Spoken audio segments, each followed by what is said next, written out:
ಹಂದಿಗೆ ಗುದ್ದಿದ ವಾಹನ, car, motor bike ಈ ಥರ ಇದ್ದರೆ ಪುನಃ ಆಕ್ಸಿಡೆಂಟ್ ಆಗುತ್ತೆ, ನಾನು ಬಿದ್ದು ಸತ್ತೋಗ್ಬಿಡ್ತೀನಿ. ಹಂದಿ ತುಂಬ ಕೆಟ್ಟದಲ್ಲ.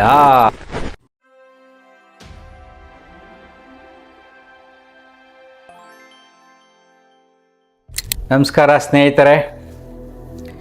ಪ್ರಶ್ನೆ ಕೇಳಿದರೆ, ಹಂದಿಗೆ ಗುದ್ದಿದ ಆಕ್ಸಿಡೆಂಟ್, ವಾಹನವನ್ನು ಯಾರೂ ಓಡಿಸುವುದಿಲ್ಲ, ಅದು ಗೊತ್ತಿರುವ ವ್ಯಕ್ತಿ ಅದನ್ನು ತೆಗೆದುಕೊಳ್ಳುವುದಿಲ್ಲ, ಲಾಸ್ ಆದರೂ ಪರವಾಗಿಲ್ಲ, ಬೇರೆಯವರಿಗೆ ಅಂದರೆ ಸೆಕೆಂಡ್ ಶೋರೂಮ್ ಮಾರಿಬಿಡುತ್ತಾರೆ, ಅವರು ಅದನ್ನು ಮುಚ್ಚಿಟ್ಟು ಬೇರೆಯವರಿಗೆ ಮಾರುತ್ತಾರೆ. ಇದರ ಬಗ್ಗೆ ಒಂದು ವಿಡಿಯೋ ಮಾಡಿ ಪ್ಲೀಸ್ ಅಂತ ಕೇಳ್ಕೊಂಡಿದ್ದಾರೆ.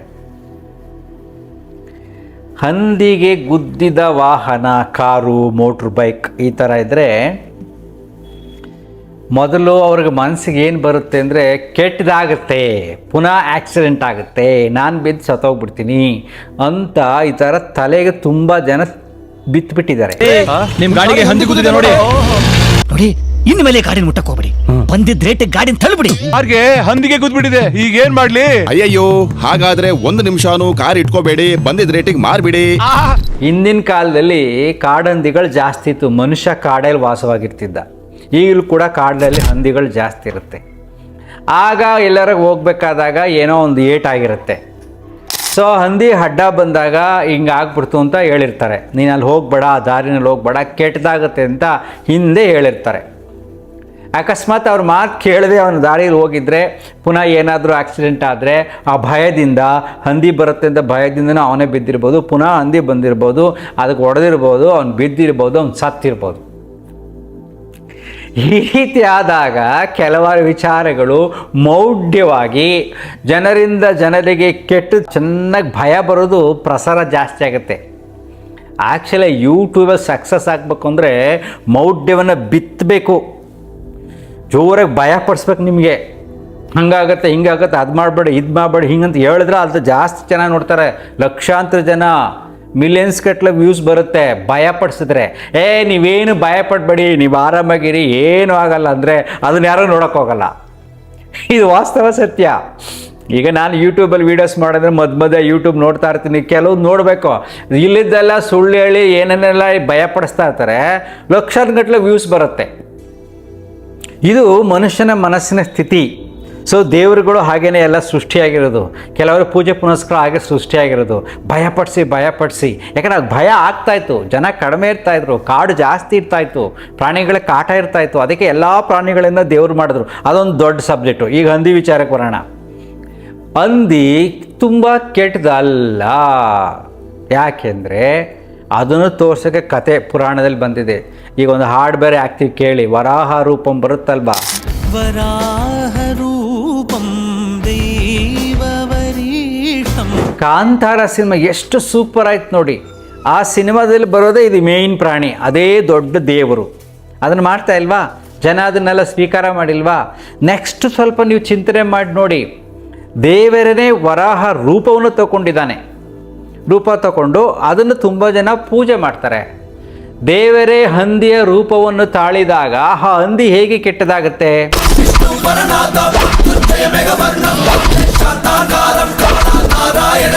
ಕೆಟ್ಟದಾಗಕ್ಕೆ ಸಾಧ್ಯನೇ ಇಲ್ಲ. ಮತ್ತು ಅದೇ ಹಂದಿಯನ್ನು ಆಹಾರದ ರೂಪದಲ್ಲಿ ಕೆಲವಾರು ಸ್ಥಳಗಳಲ್ಲಿ ರೆಗ್ಯುಲರಾಗಿ ಉಪಯೋಗಿಸ್ತಾರೆ. ಒಂದು ಒಳ್ಳೆ ಕಾರ್ಯಕ್ರಮ ನಡಿಬೇಕಾದ್ರೆ, ಈಗ ಕೂರ್ಗ್ ಕಡೆ ಹೋಗಿ ನೀವು ಆ ಕಡೆ ಹೋದರೆ ಮದುವೆಯ ಸಂಭ್ರಮದಲ್ಲಿ ಪೋರ್ಕ್ ಹಂದಿಯನ್ನು ಅಡುಗೆ ಮಾಡ್ತಾರೆ ಅವರು. ಏನು ಮದುವೆ ಮಾಡಬೇಕಾದ್ರೆ, ಕೆಲವನಲ್ಲಿ ಮದುವೆ ಮಾಡಬೇಕಾದ್ರೆ 4 ದಿನ 5 ದಿನ ಏನೇನು ಶಾಸ್ತ್ರಗಳು ಮಾಡ್ತಾರೆ. ಅಲ್ಲಿ 2 ದಿನ ಶಾಸ್ತ್ರ ಅಂದರೆ ಅದರಲ್ಲಿ ಹಂದಿಯ ಊಟ ಇರುತ್ತೆ. ಯಾಕೆಂದರೆ ಅವರು ಕಾಡಿನಲ್ಲಿ ಬೆಳೆದಿರ್ತಾರೆ. ಮಲೆನಾಡು ದೊಡ್ಡ ಥಿಕ್ ಫಾರೆಸ್ಟ್, ಅದು ಹಂದಿಗಳು ಜಾಸ್ತಿ ಇರುತ್ತೆ. ಆ ಹಂದಿಯವರ ಆಹಾರದ ರೂಪವಾಗಿರುತ್ತೆ ಅಲ್ವಾ? ನೀವು ಯೋಚನೆ ಮಾಡಿ ನೋಡಿ, ಆಹಾರವೇ ಅದಾಗಿರುತ್ತೆ ಅವ್ರಿಗೆ. ಅದನ್ನು ಫಂಕ್ಷನಲ್ಲಿ ಉಪಯೋಗಿಸ್ತಾರೆ ಅವರು. ಈಗ ಅವರೆಲ್ಲ ಕೆಟ್ಟದಾಗಿದೆಯಾ? ಅವ್ರ್ಯಾರು ಬದುಕ್ತಾನೆ ಅಲ್ವಾ? ಎಲ್ಲರೂ ಸತ್ತೋಗ್ಬಿಟ್ರಾ? ನೀನು ಅಮೇರಿಕಕ್ಕೆ ಬಂದು ನೋಡಿ, ಅಮೇರಿಕಾದಲ್ಲಿ ಜಾಸ್ತಿ ಬೀಫ್ ಆ್ಯಂಡ್ ಪೋರ್ಕ್ ಜಾಸ್ತಿ ಉಪಯೋಗಿಸ್ತಾರೆ. ಅಲ್ಲಿ ತುಂಬ ಶ್ರೀಮಂತರಿದ್ದಾರೆ ಇಲ್ವಾ? ಚೈನಾಗೆ ಬನ್ನಿ, ಸುಮ್ಮನೆ ಯೂಟ್ಯೂಬಲ್ಲಿ ಹೊತ್ತು ನೋಡಿ, ಪೋರ್ಕ್ ಫಾರ್ಮ್ ಅಂತ ಹಾಕಿ ನೋಡಿ ಹೆಂಗೆ ಬರುತ್ತೆ ಅಂತ. ಸೊ ಅಂದರೆ ಆ ಪ್ರಾಣಿಯನ್ನು ಕೆಲವರು ಆಹಾರವಾಗಿ ಉಪಯೋಗಿಸ್ಕೊತಾರೆ, ಅದೇ ಪ್ರಾಣಿನ ಕೆಲವರು ಪೂಜೆ ಮಾಡ್ತಾರೆ, ಅದೇ ಪ್ರಾಣಿಯನ್ನು ನಾನಾ ರೂಪದಲ್ಲಿ ಕೆಲವರು ಮೌಢ್ಯತೆಯಿಂದ ಭಯ ಹುಟ್ಟಿಸ್ತಾರೆ. ನಿಮಗೆ ಹಂದಿಗೆ ಗುದ್ಬಿಟ್ರೆ ಹಿಂಗಾಗತ್ತೆ ಅಂತ. ಓಕೆಪ್ಪ, ಕಾರ್ಗೆ ಹೋದೆ, ನೀನು ಹಂದಿನ ಗುದ್ದಾದ್ಮೇಲೆ ಏನಾಗುತ್ತೆ? ಒಂದು ಆಕ್ಸಿಡೆಂಟಲ್ಲಿ ಬಂತು, ಏನೂ ಆಗಲ್ಲ ಅಂದ್ಕೊಂಡು ನೀವು ಕಾರು ಓಡಿಸಿ, ನಿಮ್ಗೇನೂ ಆಗಲ್ಲ. ಸೊ ಹಂದಿಗೆ ಗುದ್ದಿದ್ದೀನಿ, ನಿನ್ನ ಮುಂದೆ ಏನಾದ್ರು ಆಗುತ್ತೆ ಅಂದ್ಕೊಂಡು ನೀವು ಕಾರು ಓಡಿಸಿ, ಖಂಡಿತ ಆಗುತ್ತೆ. ಇದು ಮನಸ್ಸು ಮೇಲೆ ಎಫೆಕ್ಟ್ ಆಗುತ್ತೆ. ತುಂಬ ಅರ್ಥ ಆಗ್ತಿದೆ, ಬೇರೆ ಏನೂ ಅಲ್ಲ. ಯಾರೋ ಹೇಳಿದ ಒಂದು ಭಯ ಒಳಗಡೆ ಇರುತ್ತೆ, ಅದು ನಿಮಗೆ ಎಫೆಕ್ಟ್ ಆಗುತ್ತೆ. ಸಪೋಸ್ ಸ್ಪಿರಿಚುಯಾಲಿಟಿಗೆ ನಿಮ್ಮ ಪ್ರಕಾರ ನಾವು ಯೋಚನೆ ಮಾಡಿ ನೋಡೋದಾದರೆ, ಹಂದಿ ಗುದ್ದಿದೆ ತುಂಬ ಕೆಟ್ಟಾಗುತ್ತೆ, ಸತ್ತೋಗ್ಬಿಡ್ತೀವಿ ಅನ್ನೋ ಫೀಲಿಂಗ್ ಇದ್ದರೆ ನೀನು ಯಾರಿಗೂ ಮಾರಬಾರ್ದು ಅದನ್ನು. ಸೆಕೆಂಡ್ ಶೋರೂಮ್ ಆಗಲಿ ಬೇರೆ ಆಗಲಿ ಮಹಾಪಾಪ. ನೀನು ನಂಬಿದ್ರೆ ಹಂದಿ ಒಂದು ಸರಿ ಗುದ್ದಿದ ಮೇಲೆ ಅದರಿಂದ ನೆಕ್ಸ್ಟ್ ಸತ್ತೋಗ್ತಾರೆ, ಅದು ಓಡಿಸಿದ್ರೆ ಅನ್ನತಕ್ಕಂಥ ನಂಬಿಕೆ ನೀನು ಇರಬೇಕಾದಾಗ ಅದನ್ನು ಬೇರೆಯವ್ರಿಗೆ ಮಾರಿದ್ರೆ ಮಹಾಪಾಪ ಆಗುತ್ತೆ. ಯಾಕೆಂದರೆ ಅವ್ನು ತಗೋತಾನೆ, ಅವನು ಸತ್ತೋಗ್ಬಿಡ್ತಾನೆ. ಆವಾಗ ಅವ್ನು ಸಾಯಿಸಿದ ಪಾಪ ನಿನಗೆ ಬರಲ್ವಾ? ನರಕಕ್ಕೆ ಹೋಗ್ತೀಯ ನೀನು. ಸೊ ನೀನು ಮಾರಂಗೇ ಇಲ್ಲ. ಸೊ ಇದೆಲ್ಲ ಶುದ್ಧ ಸುಳ್ಳುಗಳು.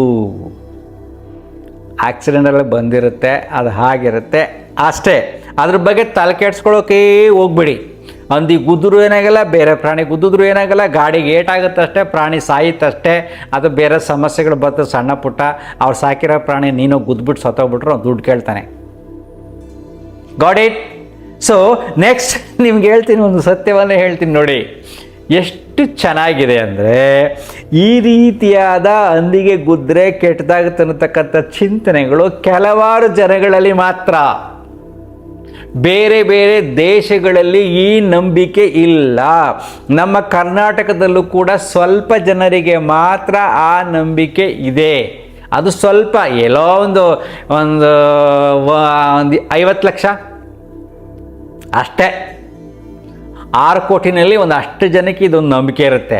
ಮುಸ್ಲಿಮ್ಸ್ ನಂಬ್ತಾರ, ಕ್ರಿಶ್ಚಿಯನ್ಸ್ ನಂಬ್ತಾರ, ಬುದ್ಧಿಸಮ್ ನಂಬ್ತಾರ, ಸಿಖ್ಖರು ನಂಬ್ತಾರ. ಅವ್ರು ಯಾರು ನಂಬೋದಿಲ್ಲ. ಮುಸ್ಲಿಮ್ಸ್ಗೆ ಹಂದಿ ಕಂಡ್ರೇ ಆಗೋದಿಲ್ಲ, ಕೇರೇ ಮಾಡಲ್ಲ ಅವರು. ಅರ್ಥ ಆಗ್ತಿದೆಯಾ? ಇವೆಲ್ಲ ಕಪೋಲ ಕಲ್ಪಿತ ಸುಳ್ಳು ನಂಬಿಕೆಗಳು. ಈ ರೀತಿ ಇದೆ ಸಣ್ಣ ಸಣ್ಣ ವಿಚಾರಗಳಿಂದ ಮನಸ್ಸನ್ನ ಹೊರಗಡೆ ತನ್ನಿ. ಇದನ್ನು ಯಾರು ನಂಬ್ತಾರೋ ಅವರು ಶತಮೂರ್ಖರು. ಅವ್ರ ಮನಸ್ಸು ಇನ್ನೂ ವಿಕಾಸವಾಗಿಲ್ಲ, ಸೃಷ್ಟಿಯನ್ನು ಅರ್ಥ ಮಾಡ್ಕೊಂಡಿಲ್ಲ, ಅವ್ರಿಗಿನ್ನೂ ಜ್ಞಾನ ಬಂದಿಲ್ಲ. ಪ್ರಕೃತಿಯನ್ನು ನೋಡಿ. ಸಾಧ್ಯ ಆದರೆ ಟಿ ವಿನಲ್ಲೇ ಒಳ್ಳೊಳ್ಳೆ ವಿಚಾರಗಳು ಬರ್ತವೆ. National geography, Discovery, animal planet, ಈ ಥರ ಕೆಲವು ಸೈಂಟಿಫಿಕ್ ರಿಸರ್ಚ್ ಮಾಡಿರ್ತಕ್ಕಂಥ ಕಾರ್ಯಕ್ರಮಗಳು ಬರ್ತವೆ. ಅವೆಲ್ಲವನ್ನು ನೋಡಿ.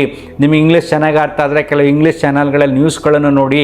ಈ ಪ್ರಪಂಚದಲ್ಲಿ ಎಷ್ಟೊಂದು ಅನ್ಯಾಯಗಳು, ಅಕ್ರಮಗಳು, ಯುದ್ಧಗಳು ನಡೀತಾ ಇದೆ ಅನ್ನೋದರ ಸತ್ಯದ ಅರಿವಾಗುತ್ತೆ. ಆಗ ಸೃಷ್ಟಿಯನ್ನು ನೋಡಿದಾಗ ಅಯ್ಯಪ್ಪ ಇದು ನನಗೆ ಅರ್ಥ ಆಗಲ್ಲ, ಈ ಸವಾಸನೆ ಬೇಡ ಅಂತ ಎಲ್ಲ ಬಿಟ್ಬಿಟ್ಟು ನೆಮ್ಮದಿಯಾಗಿರ್ತೀರ. ನಿಮ್ಮ ಕೆಲಸ ನೀವು ಮಾಡಿಕೊಂಡು ನೀವೇನು ಬೇಕೋ ಒಳ್ಳೆ ವಿಶ್ರಾಂತಿ ತಗೊಂಡು ಆರಾಮಾಗಿ ಖುಷಿಯಾಗಿ ನಿಮ್ಮನ್ನು ಪ್ರೀತಿಸಿ ಎಲ್ಲರನ್ನು ಪ್ರೀತಿಸ್ತಾ ಆನಂದವಾಗಿರ್ತೀರ.